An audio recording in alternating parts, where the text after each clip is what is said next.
Hello. Okay. Without much ado, we want to get Chris up and give him the maximum amount of time. So Chris Pinto, and his bio is in the brochure, so you can check it out. But looking forward to his presentation. And once again, I'm going to put a plug in. You'll hear me again do this, but Bridge to Babylon.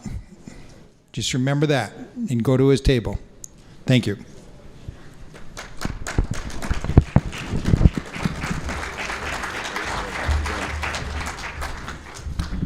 Praise the Lord, you guys. All right, let me see if I can do this adjustment here, get this thing up here. And we really like Fargo. I've been here now, I think this is my 4th year coming to Fargo. And it's something that we look forward to every year. It's a lot of fun. The people are great. We love this part of the country.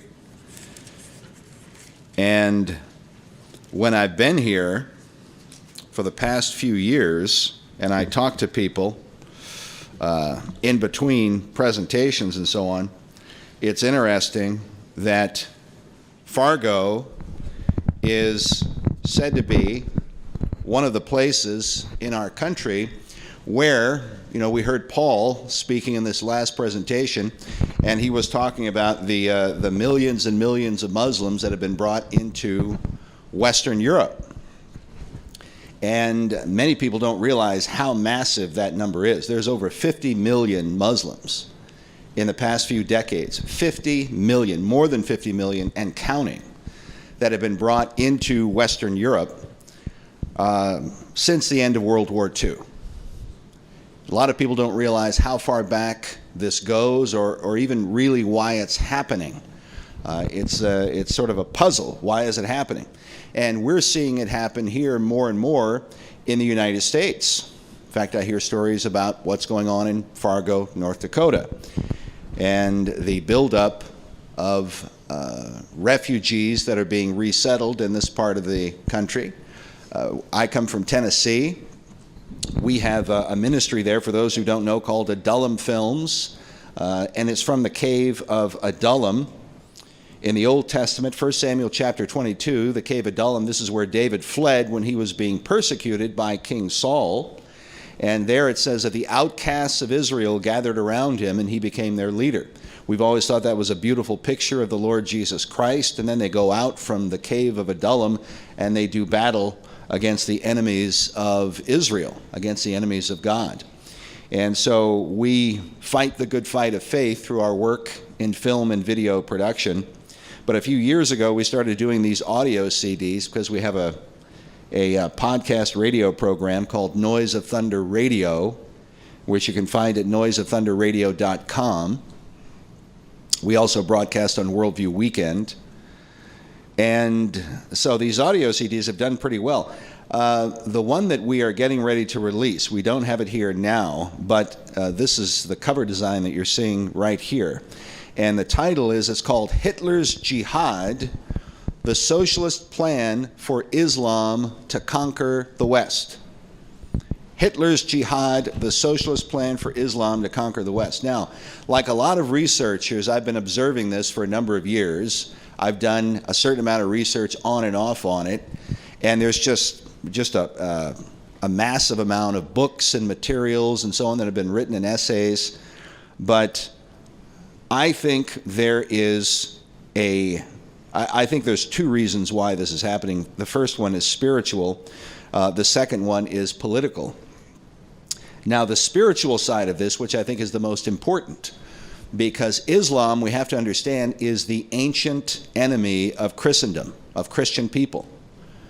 They have hated Christianity from the beginning. They have tried to, not just tried, but they've invaded Christian countries, one over another after another, from the very beginning of Islam in the 7th century. They've enslaved Christian people. They've raped, robbed, and murdered them for centuries. And this was well known. But now Islam is being portrayed by the left primarily as the religion of peace. Well, they're very peaceful and they're just like Christianity and so on. Now, how did all these arguments come about? We're going to talk about that in this presentation in this presentation and then the other presentations that I'm going to be giving. But first I want to read from Isaiah chapter 1. Isaiah chapter 1, because I think this is powerful. I think this applies in many ways to our own country today, and really to Western civilization. Isaiah chapter 1, verse 2. Hear, O heavens, and give ear, O earth, for the Lord hath spoken. I have nourished and brought up children, and they have rebelled against me. The ox knoweth his owner, and the ass his master's crib, but Israel doth not know, my people doth not consider. Ah, sinful nation, a people laden with iniquity, a seed of evildoers, children that are corrupters. They have forsaken the Lord, they have provoked the Holy One of Israel unto anger. They are gone away backward. Why should ye be stricken any more? Ye will revolt more and more. The whole head is sick, and the whole heart faint. From the sole of the foot even unto the head there is no soundness in it, but wounds and bruises and putrefying sores. They have not been closed, neither bound up, neither mollified with ointment. Now, listen to verse 7. Your country is desolate. Your cities are burned with fire. Your land, strangers devour it in your presence.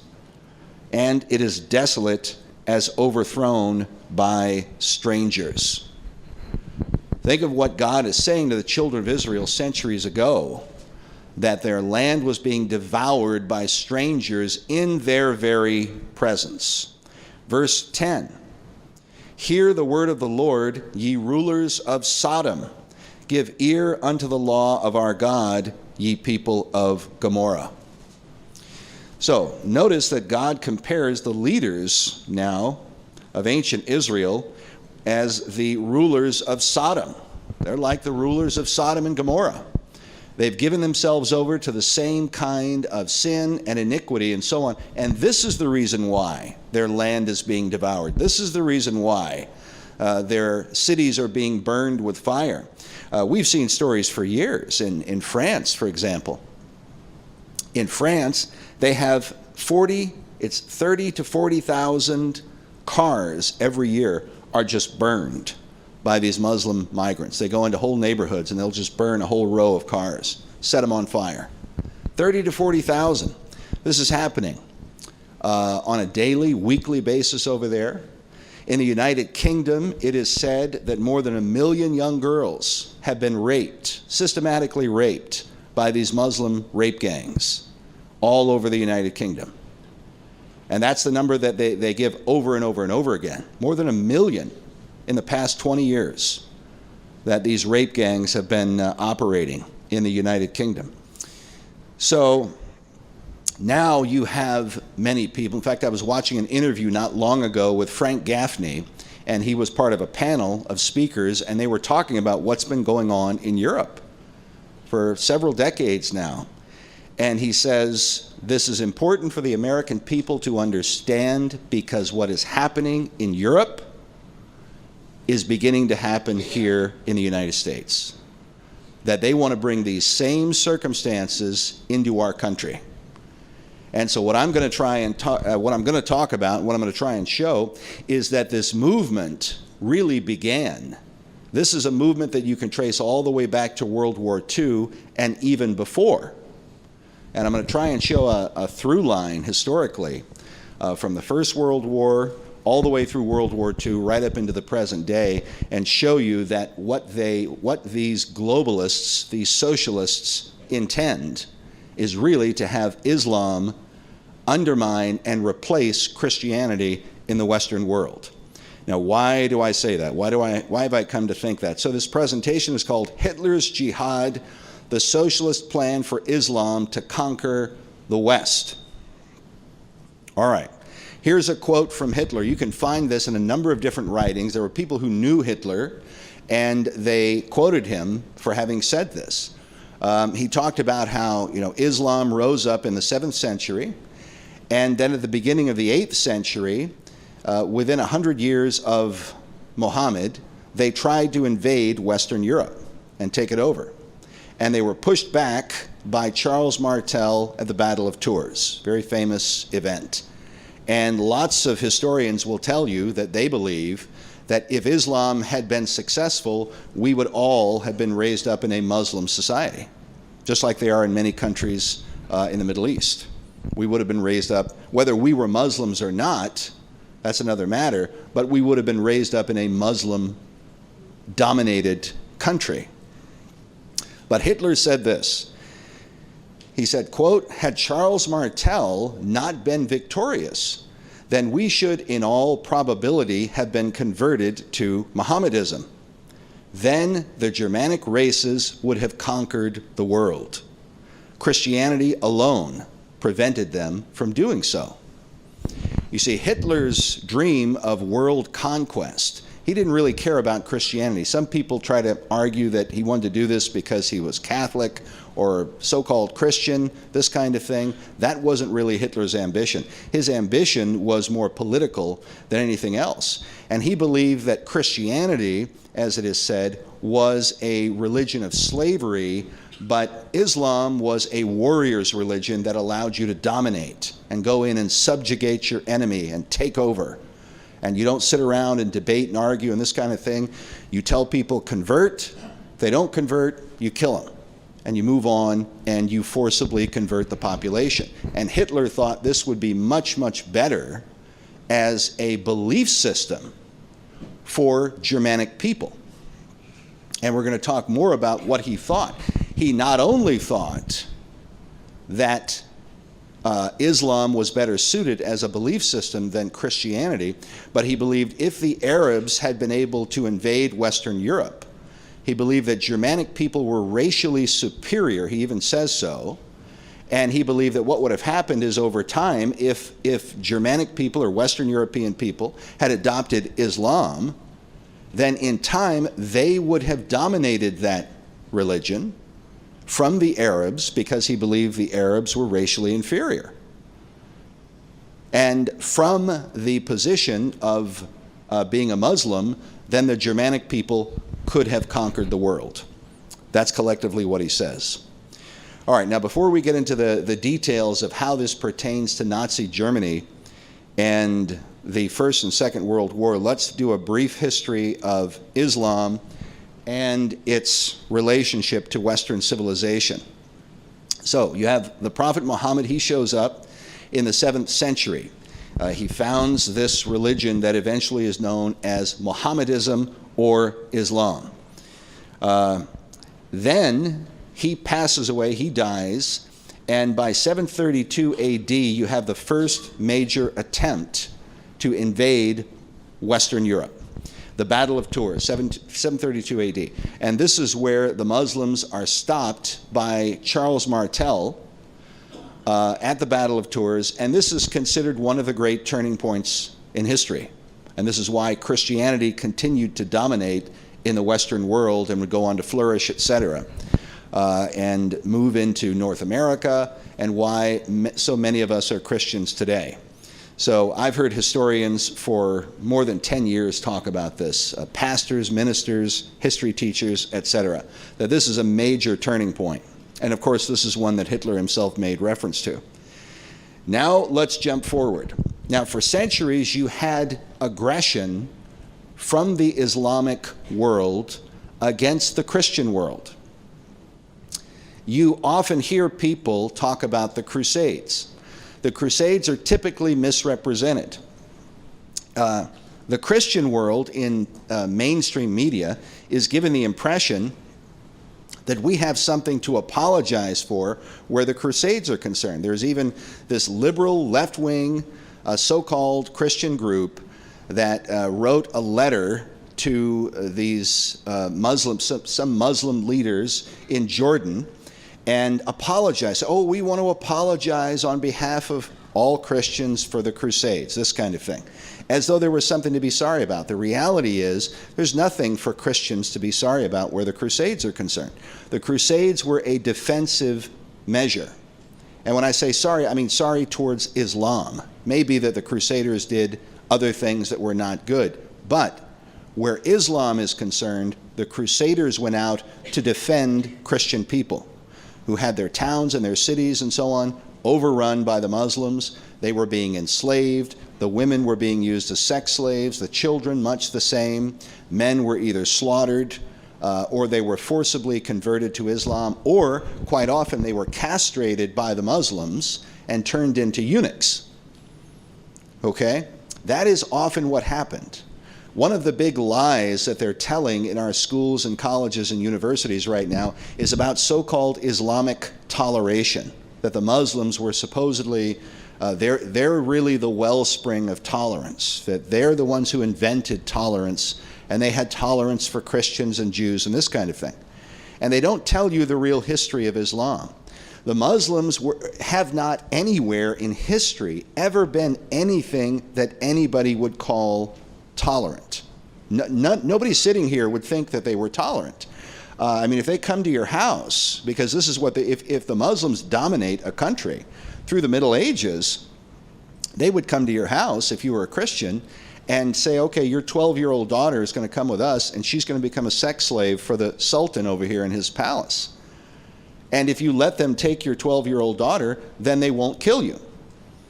Okay? And that's tolerance. So they tolerate you provided you go along with whatever it is they force you to do. If they want to castrate your son and put him as a eunuch to basically be a slave for them, if you let them do that, then they will tolerate you. Christians and Jews both were forced to ride donkeys, for example, for centuries in Muslim countries, because only the Muslim could ride the horse. And they wanted the Muslims on horses because horses are taller, they're higher, and the Christians and the Jews ride donkeys because they're shorter.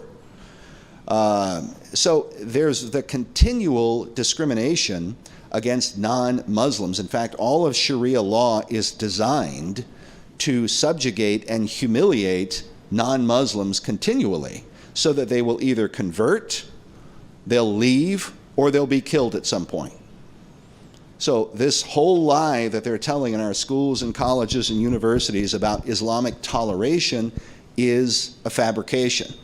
But I'm going to show you as we go along where this fabrication began in modern times. Okay, so let's fast forward here to the Great Siege at Malta in 1565 AD. This was another attempt by sea for the Muslim armies to come in, and it was, you had the Crusaders, kind of, the Knights of St. John. They held back the Muslims from invading. If you go read the histories, they're really fascinating histories, powerful histories of the sacrifices made by these Crusader soldiers who laid down their lives. They were heavily outnumbered, but they endured the siege for a prolonged period of time and ultimately turned back the attempted invasion. And so this is another great battle that historians point to, that if the Crusaders had lost in 1565, Western Europe could have been invaded by Islam. Then you have the Battle of Lepanto in 1571. This is another one of your major battles. Okay? Another one of your major battles in 1571. Again, Islam tried to invade the Western world. The last major attempt that they made, where this was, and when I say major attempt, I mean with an army, they bring in a whole army, and they're trying to literally invade in a very direct way, was the Battle of Vienna in 1683. And that's where you had the great Polish king, John Sobieski, who shows up with his winged warriors. You can see them there on the left. And the King of Poland comes in and defeats the Muslims and stops this attempted invasion. Now, prior to this, we need to talk about something that many researchers have been bringing up in recent years, and that is the fall of Constantinople in 1453. Because prior to 1453, Eastern Europe was the Eastern Roman Empire, going back to the 4th century. The 4th century, Constantine the Great, he adopted Christianity. Some people debate whether or not he was really a Christian or not. He became a Christian by his profession, and he changed the laws of the Roman Empire to reflect a Christian worldview. And so he was in Rome. It is said he got tired of the politics of Rome, so he left Rome and went to the other side, to the eastern side of the Roman Empire, and built the city of Constantinople. The name Constantinople means literally Constantine's city. So he builds up this city. It becomes a great, majestic, powerful city, and he names it as the new capital of the empire. This also is what led to a rivalry between Constantinople and Rome, because Rome says, well, wait a minute, we're the original capital of the empire, and Constantinople says, well, we're the new capital, and then it kind of went back and forth from there. This is why you've had animosity between your Greek Orthodox Church in the East versus the Roman Catholic Church in the West. This is an ancient enmity that actually shows up into modern times, which we'll talk about later. But nevertheless, in 1453, the Muslims for centuries set their sights on Constantinople because the Eastern Roman Empire was very, very successful. In fact, through the Middle Ages and up until this period, they had a lot in common with the United States of America. But it was a city and an empire that stood for more than 1,000 years. This is important to remember. The great walls of Constantinople are legendary. It is said it was the greatest fortress, and they had the greatest walls that had ever been built by any engineers anywhere. That's what some historians will say. And they had repelled at least a dozen attacks over the centuries. They had repelled, these walls had repelled Attila the Hun in centuries prior.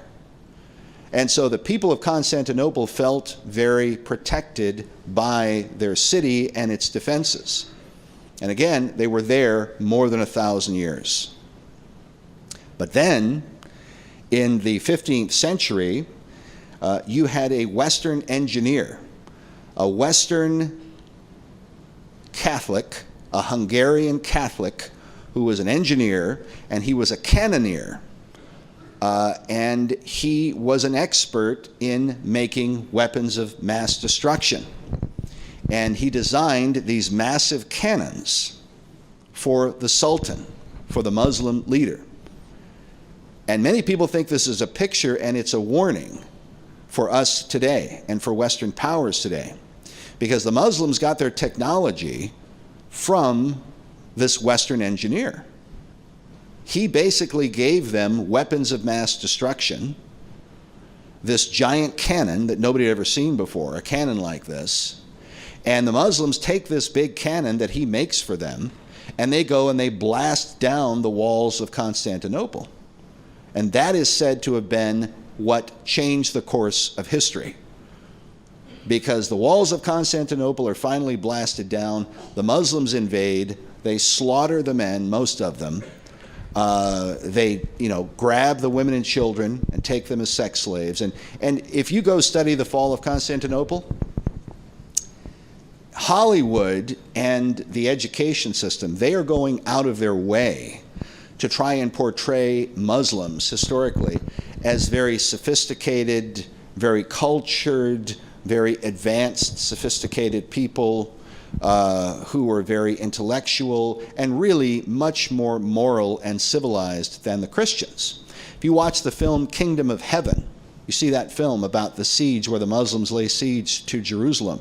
The Christians are portrayed as just these thugs and cutthroats, and the Muslims are seen as very, very sophisticated, very intelligent, very moral, this kind of thing. You go read about the fall of Constantinople, read the historic accounts. Muslims are no different today than they were 500 years ago. The Muslims were running in there wildly up and down the street, shouting Allah Akbar, slaughtering everybody in sight. It is said they went into the church of the Hagia Sophia, and they nearly tore the women and children apart, it is said, while they were fighting over which of them was going to get to grab this woman and keep her as his sex slave. Their overrunning of Constantinople reminds you of much of the stories that we hear about ISIS going into Iraq and Syria, and the way that they treated the people and the women and the children there. dragging them off and forcing them to become slaves and this kind of thing. It's nearly identical. Nearly identical. But many people believe this is a warning. That here you had a Christian city and a Christian empire that stood for more than 1,000 years, but they were not invulnerable. Today, Constantinople is modern-day Istanbul, and it's 90 to 95% Muslim. And has been for centuries. It's been dominated by Muslims for centuries. Okay? And Christians there are a minority. They have virtually no power whatsoever. What few Christians remain in Constantinople have virtually no power. No power. They are just completely dominated. Okay. So we get up to the Battle of Vienna in 1683. Then we get into the 19th century. Now, between all of this, one of the positive aspects of the fall of Constantinople is that when Constantinople fell, many, and this shows the grace of God, really. Praise the Lord. Shows the grace of God, because when Constantinople fell, many of your Greek scholars and academics fled, and they came into Western Europe, and they brought with them thousands of Greek manuscripts from the ancient world, many of which were manuscripts of the Bible. And this is how the Greek New Testament was introduced into Western Europe. And these scholars began teaching in the universities of Western Europe. One of them, a man named George Hermonymus, is said to have been the teacher who taught Desiderius Erasmus, and this ultimately inspired Erasmus to create what would become the foundation for the received text. And that would be the text that they would produce all the Bibles of the Reformation, the Geneva Bible, ultimately the King James, etc., were produced as a result. And it gave the Christian world a more in-depth knowledge of the Bible and of the Scriptures and understanding them. And I've talked about in other presentations how one of the primary understandings, because in the West they were reading from Latin, and in Latin, when John the Baptist says, repent for the kingdom of God is at hand, in Latin what it says is, do penance for the kingdom of God is at hand. And so the whole system of penance in the Roman Catholic world was based upon this translation error. And then when they got hold of the Greek manuscripts, Erasmus noted that in the Greek, it's not do penance, it's rather repent. It's a change of your heart and your mind.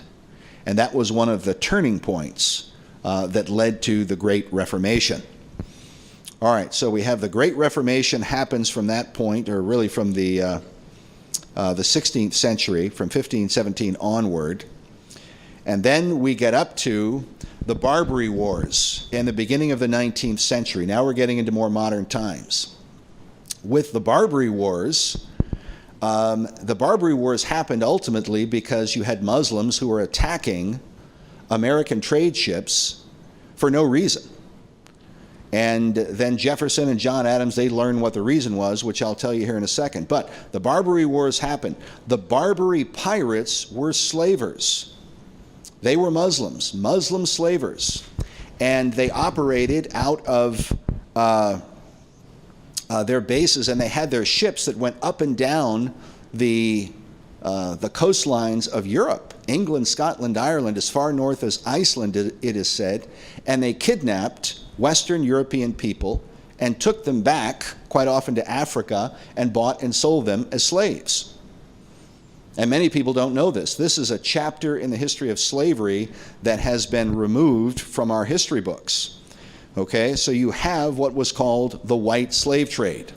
Most people don't know that between 1 to 2 million Western Europeans were kidnapped, okay, by the Muslims, by Arabs, and by the Moors. The Moors were blacks, Arabs, and Berbers. And they would sail on their pirate ships. And this went on for hundreds of years. That's why I say 1 to 2 million Western Europeans. The word slave comes from the word Slav, as in the Slavic people. Slavic people are not black. Slavic people are white. It's the Slavic people. This is where the original idea of a slave comes from. But this is just one of many illustrations you could find online. Here you see a European woman being sold by an Arab trader to two African Muslims who are now taking her, and she is their slave. The white slave trade continued all the way into the 19th century. And my understanding is it only came to an end as a result of the Barbary Wars, because the United States and then later on Great Britain forcibly put a stop to the kidnapping and enslavement of Christians, they said, but mainly what they meant were Western Europeans. So the white slave trade continued on into the 19th century. Obviously, they're not teaching this to any of our kids in school, even though this is a very substantial part of the history of slavery. The African slave trade. Most people don't realize, I mean, what we're taught in the schools and what I remember from watching years ago, the miniseries Roots, Alex Haley's Roots, the impression you're given in Roots is that the white people get on ships and they sail over to Africa, and then they kidnapped blacks and then brought them back to America, brought them to Great Britain and wherever else they had these plantations and so on. But that's not really what happened. What happened was the slavers, the slave ships, would go from America, and when they got to Africa, they were greeted by Muslims.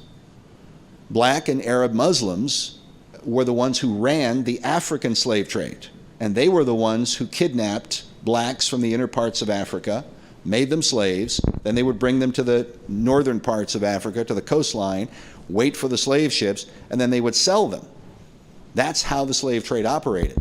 This has also been omitted from most of our school books. Here you have a picture from the late 19th century, it appears, where you see a number of African men. They have chains around their necks, and on either side, to the far left and to the far right, you'll see other African men, blacks, and they are Muslims. And they've got the Muslim fez on, and they've got their rifles and their uniforms and so on, because that is how the African slave trade has operated right up to this very day. Typically, the Muslims are the slave traders. The Muslims in Africa right now have somewhere between 6 million to 10 million slaves all over Africa. But it's something that they typically will not talk about in the media, something that, and why? Because the media is taking this very pro-Islamic worldview. If they talked about slavery in Africa right now, they would have to draw the line to Islam, because Islam has no problem with slavery. The Prophet Muhammad was a slave owner. He enslaved blacks, he enslaved people from all sorts of cultures. He had no problem with slavery. Slavery is openly part of the teaching of Islam. And this is something that was learned by Thomas Jefferson and John Adams, for that matter, during the Barbary War era. Back when Jefferson and Adams, before they became president, they were ambassadors. They were representatives of the United States. And what was happening was our American trade ships were being hijacked by the Muslims in Tripoli, which, by the way, is where we get the Marine song, from the halls of Montezuma to the shores of Tripoli, because the U.S. Marines were founded as a result of the Barbary Wars, because of this conflict. And so they were trying to find out why it is that our American slave ships were being hijacked by these Muslim pirates that were operating on behalf of the Ottoman Empire. And so they weren't just rogue pirates like highwaymen and bandits, they were operating on behalf of an established kingdom. And so Jefferson and Adams met with one of their representatives, and here's what he says. This was the official letter that they wrote to John Jay, who would become the first Supreme Court Justice before he became a Supreme Court Justice, or Chief Justice. Before he became a Supreme Court Justice, he was the head of Foreign Affairs. Okay? Yeah, the Secretary of Foreign Affairs. And so here is from the official letter from Jefferson and Adams to John Jay. They said, quote, "We took the liberty to make some inquiries concerning the ground of their pretensions to make war upon nations who had done them no injury. The ambassador of Tripoli answered that it was founded on the laws of their prophet, that it was written in their Quran, that all nations who should not acknowledge their authority were sinners, that it was their right and duty to make war upon them wherever they could be found, and to make slaves of all they could take as prisoners. And again, this is the official letter of Thomas Jefferson and John Adams, letter to John Jay, Secretary of Foreign Affairs, 1786. Okay? I personally believe this is something that should be brought into the official records, and it's part of our official record of Islam to this day. This is historic evidence that should say to those who are teaching in our schools and our colleges the false misrepresentation of Islam as a religion of peace, that it's somehow or other compatible with Christianity. This stands as historic proof that that is simply not the case. And it has never been the case.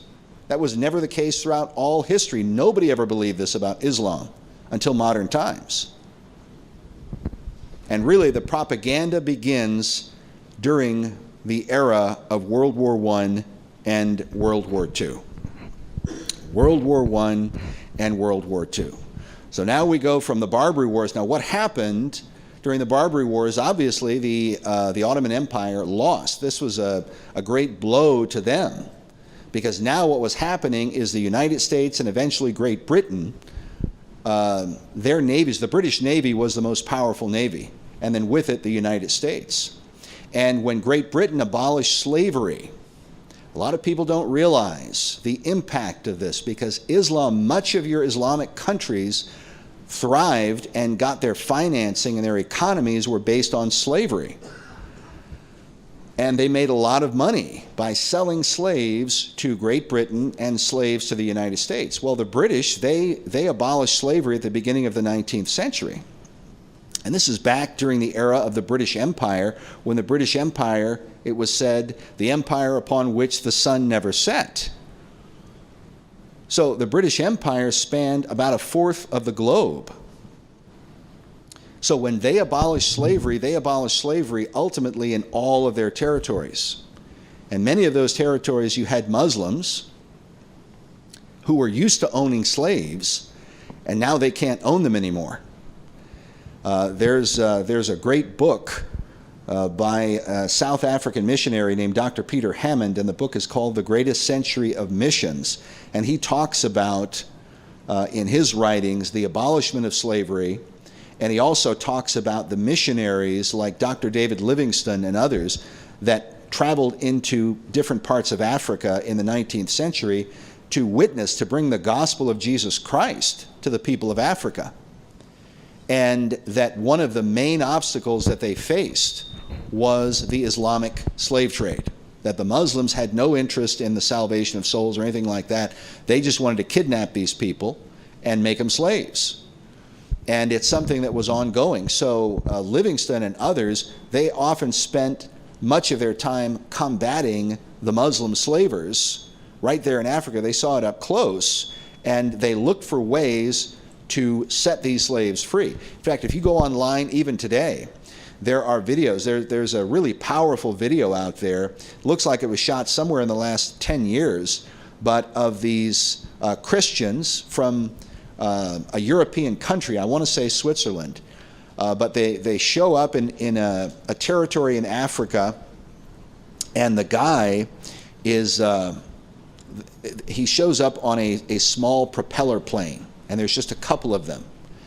And they go and they have large piles of money, presumably African money, large piles of money. And they pull them off the plane, and they go and they meet with this Muslim slaver. He's wearing a long white robe, and he's got the head wrap, and his face is covered, and he's got the bandoleros across his chest, and he's got a rifle. And he and his fellow Muslims are there, and they've got about what looks like 50 to 100 slaves, people that they've kidnapped from their villages, and they've rounded them up. And now the Christian missionaries go in and they bring money and they buy these slaves from the Muslims. And they buy them, and then the Muslims leave. And then they get up and they give a speech, and I just thought it was really beautiful when I saw this video, because it's from a Christian perspective, and they say, we want you to know we raise this money because there are people in other parts of the world who care about you, who love you, and we've raised this money and we brought it here to set you free. And he says, now you can go back to your villages, you can go back to your families, and that's why we're here. And so praise the Lord. Praise the Lord, there are Christians out there doing that. Incredibly, I've read stories about the United Nations that are trying to stop Christians from buying slaves and setting them free, because they argue, well, you're only encouraging the slave trade, which is a ridiculous argument. I don't trust the United Nations as far as I could throw it. I don't trust the UN at all. That is an anti-Christ organization, and they've done one thing after another that is just underhanded and treacherous and wicked, and I don't trust them. And of course, the Muslims don't need any encouragement to practice slavery. They've been doing it for 1,400 years. All right, well, now let's get into World War I. During World War I, Germany was allied with the Ottoman Empire. Germany was allied with the Ottoman Empire, the Muslim Empire. And they were allies during World War I. Of course, they lost the war. The Barbary Wars and through World War I, this is what ultimately dismantled the Ottoman Empire. The Ottoman Empire, at the height of its glory, this is basically modern-day Turkey. The Turks used to be a massive, mighty empire that spanned much of the globe. And at the height of their power, people in Western Europe quite often were terrified of an imminent invasion because the Turks were constantly threatening something, somewhere. You find writings from both Luther and Calvin. In their writings, they're saying, can no one stop this Turk from, stamping about and invading here and invading there? And they never knew. The Christians were uncertain about whether or not their country's going to be invaded at some point by the Turks. All right, so through the Barbary Wars and World War I, this is where the Ottoman Turkish Empire basically was dismantled and disempowered.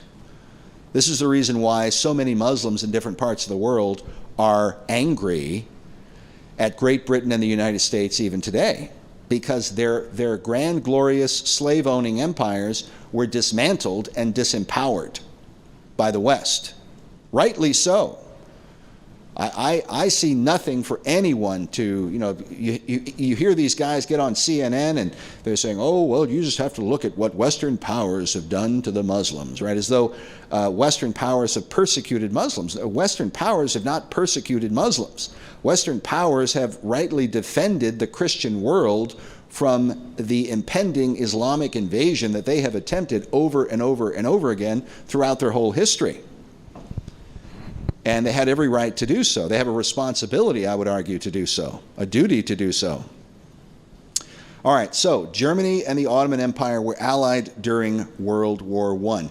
Now, a lot of the information about the relationship of Germany and Nazi Germany in particular there's a whole series of books that have come out in the last 10 years. A lot of this information is considered new information that historians have not known because it's been hidden away, and for some reason people have not, they just haven't talked about it. I've seen countless documentaries on World War II. They are showing virtually every day on the History Channel and Discovery Channel, they're showing documentaries about World War II. How many of these documentaries talk about the relationship of Hitler and the Nazis with Islam? Almost none of them.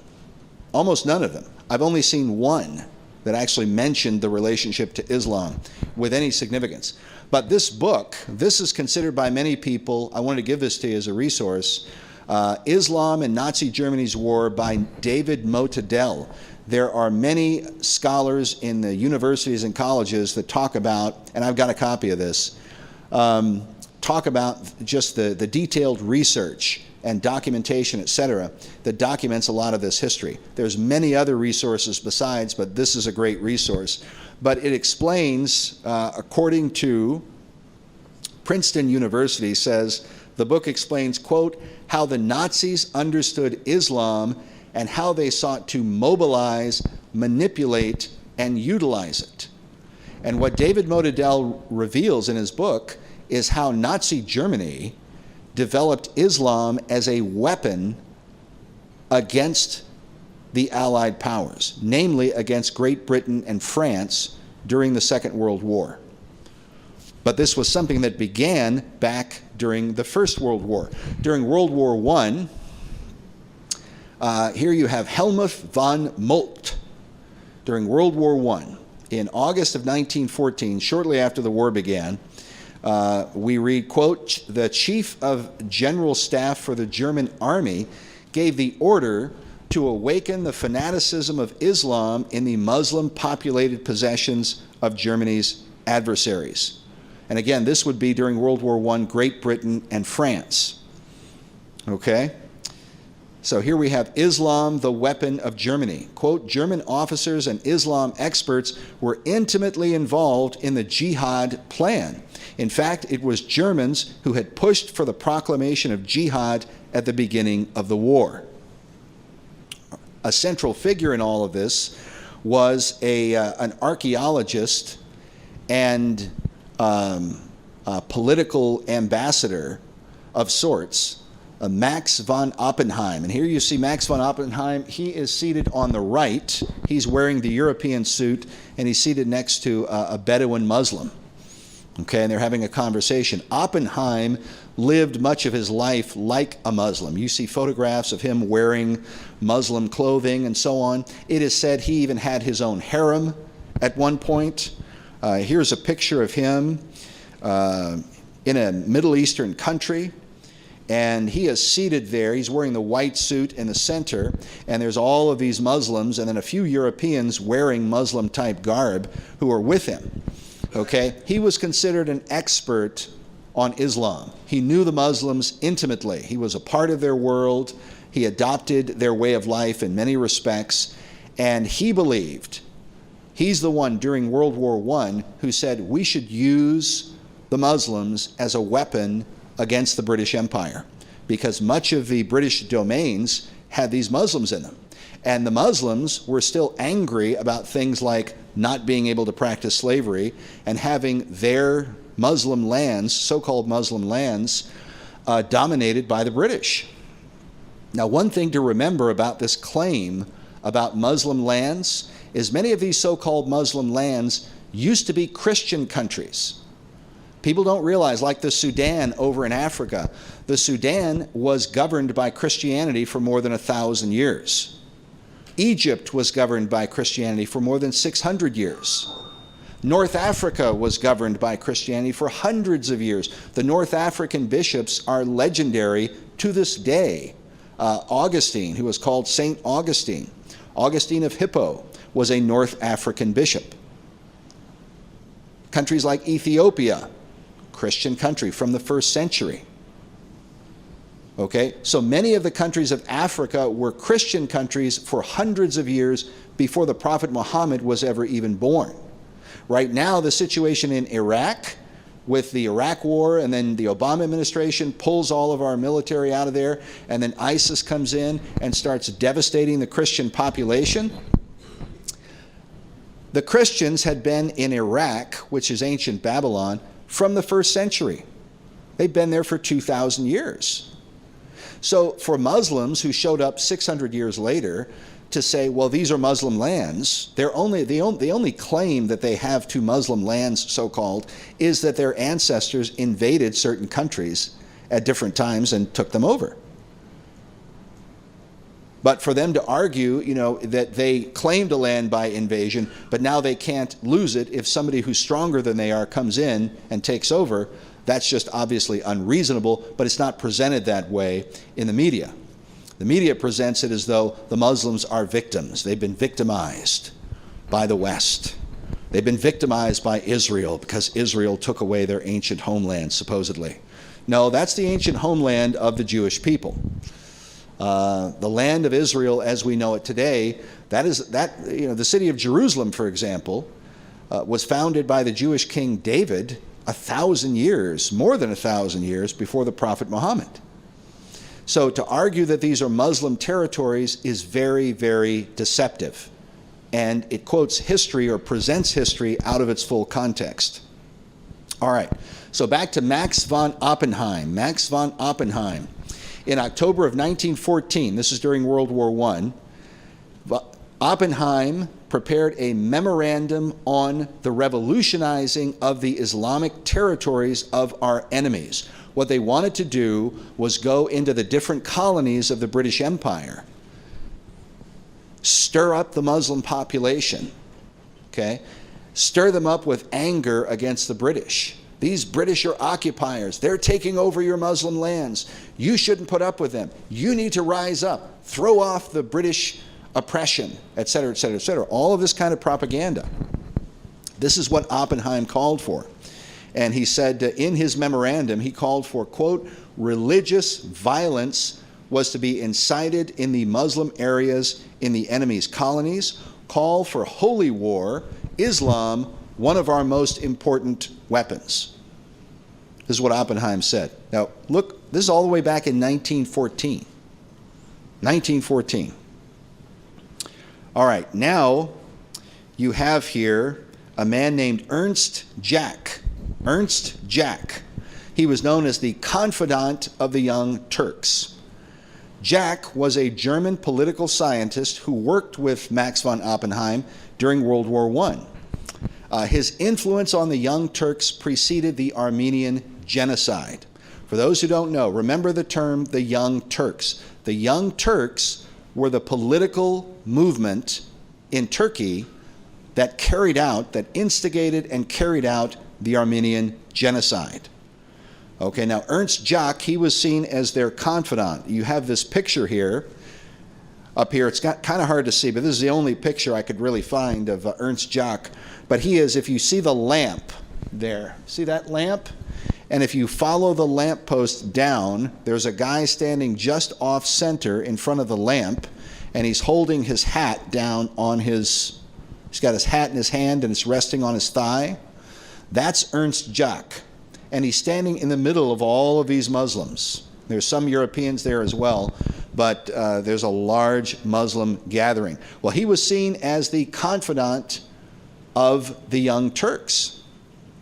And he is the one who, under Oppenheim's direction, was stirring up this Young Turk movement to rebel against the authority of the British. And of course, the British are seen as Christians, the Crusaders. Muslims, of course, don't really make a distinction between Catholics and Protestants. So any Christian country is seen as a Crusader country or the Crusader army, this kind of thing. Now, interestingly, he was stirring them up in the years prior to the Armenian genocide. And there are those who believe that the influence of Germany during World War I on Turkey and the Young Turk movement is what led to the mass murder of more than 1 million Armenian Christians. Okay? Ernst Jack, interestingly, went to work at Columbia University in 1940, and he became one of the founders of the Middle East Institute of Columbia University in 1948. That's here in the United States. Here in the United States. The Armenian genocide of 1915 to 1918, during which about 1.5 million Christians were murdered. And there you see, it's a little bit gruesome, but this is a pile of heads. Reportedly, the Armenian Christians who were slaughtered by the Young Turks.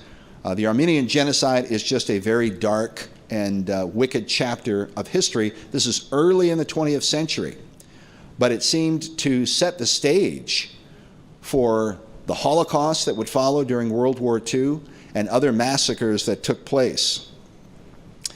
Here you have, in this picture, you have German soldiers with Turks standing over Armenian Christian skulls. That's what you have. You see there at their feet, Armenian skulls. Hitler said famously, "Who speaks today of the extermination of the Armenians?" And he said this in conjunction with developing the Final Solution program for annihilating the Jews during World War II and the Holocaust. All right, so here's a quote. Quote, "The Young Turks paved the way for Hitler by implementing the broad principles of the genocide on an industrial scale, raids, deportations, convoys, and extermination camps. German military advisors were also present on Turkish soil during the whole period. 2/3 of the Armenian population were massacred." Okay, so there are those who to this day draw a line between Germany and really socialism. If you understand the rise of socialism and ultimately Nazi socialism during World War II, it begins back during World War I. Hitler served in the German army during World War I. And the anger and the hatred that they had from World War I carried them into World War II. You even have a Turkish judge named Ümit Kardas who, quote, blamed the Armenian genocide on the influence of Germany in the region. He called the Germans, quote, Turkey's schoolmaster. Called Germany Turkey's schoolmaster.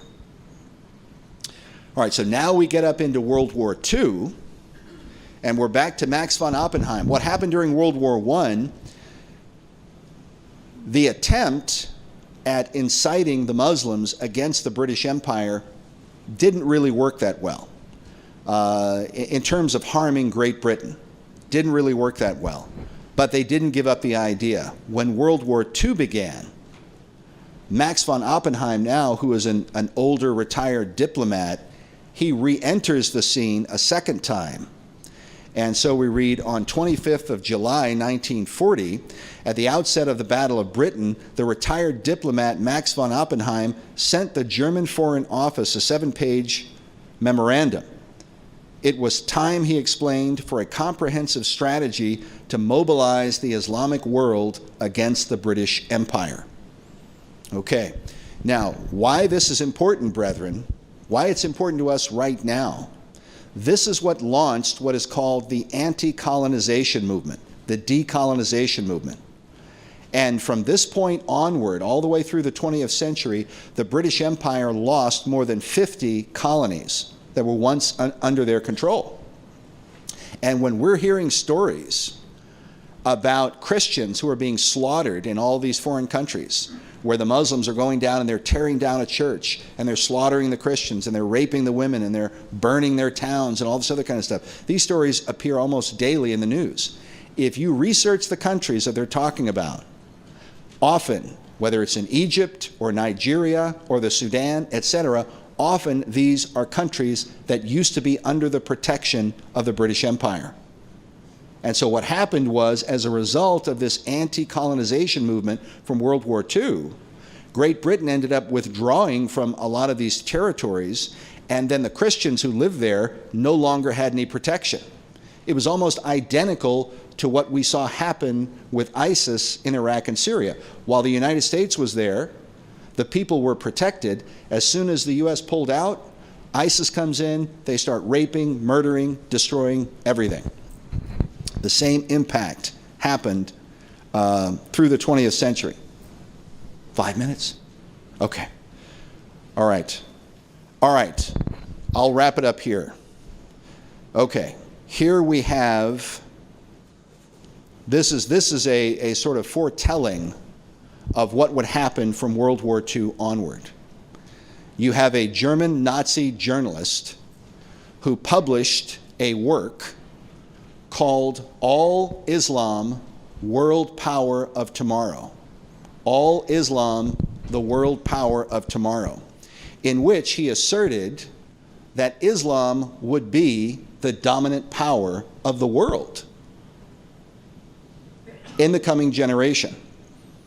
And Paul Schmitz, he was this journalist, he says, quote, Schmitz described his vision of a bloc of Muslim nations connected by religion. This coalition would become the world power of tomorrow. Schmitz was prophetic on several points. He predicted a future Islamist political resurgence in Turkey, that the Islamists would adapt well to using modern technology, Western technology, and that they could use their more rapid population growth to subvert the West. All this back in 1937. Okay? Now, I'm going to close with this additional quote from Adolf Hitler. Hitler said at one point, he said, quote, "You see, it's been our misfortune to have the wrong religion. Why did it have to be Christianity? When the Mohammedans attempted to penetrate beyond France into Central Europe during the 8th century, they had been driven back at the Battle of Tours. Had the Arabs won this battle, the Germanic peoples would have become heirs to that religion.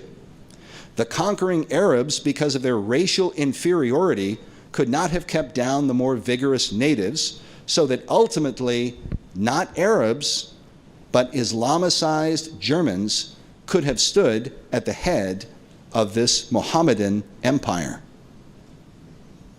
And then this is the quote from the beginning. This is a, by the way, we're going to talk about this when I get to part 2. That is an image of a Nazi Muslim, or a Muslim Nazi from World War II. Many people don't realize Hitler employed tens of thousands of Muslims in his army. And this is one of them. And I'll talk more about this in part 2. But back to his quote from before. Had Charles Martel not been victorious, then we should in all probability have been converted to Mohammedism. Christianity alone prevented them from doing so. Christianity prevented them. So now we have a movement in the Western world that is called the Great Replacement. And if you look up that phrase, the Great Replacement, you'll find it all over the internet. This is what they're saying of the countries of Europe, that there's this great replacement going on as millions of Muslims are being brought into the Western world. And what is the Great Replacement? Some people think it's racial. I don't believe it's racial. This is about replacing Christianity with Islam. All right, we need to be in prayer, brethren. That's the end of part 1. Thank you for listening. God bless you.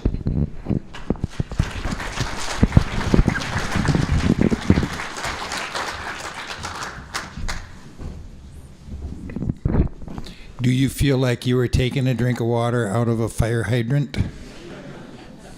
That's why you got to get the videos so you can hear this again and again to take it all in.